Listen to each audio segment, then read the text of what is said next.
Hey everybody. Next up from 1939, we have Errol Flynn's first Western, Dodge City, also starring Olivia de Havilland. Now, in this movie, Errol Flynn stars as Wade Hatton, a cow driver bringing his herd and a wagon train to Dodge City. They find the town to be a lawless place, mostly run by a crooked cow baron/saloon owner Jeff Surratt, Bruce Cabot. Now, Wade's defiance of Jeff causes some of the townspeople to ask him to be the sheriff. At first, he declines, but he changes his mind after he sees a kid killed in a gunfight that erupted on the street. So, as sheriff, he begins to clean up the town, and with the help of newspaperman Joe Clements, Frank McHugh, and Abby Irving, Olivia de Havilland, he works on building a case against Jeff Surratt and his men.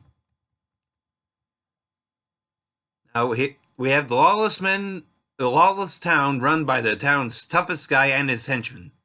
The crusading newspaperman who keeps printing stories about the villain, even when he's threatened. The new sheriff who manages to clean up the town. A big bar brawl. Yes, this movie makes use of Western cliches. But at that time, the Western was becoming popular, and the studios were trying to make use of some of their A-list stars. However, Errol Flynn hadn't done any Westerns up to this point, and worried how well the audiences would accept him in the genre, particularly with his Australian accent.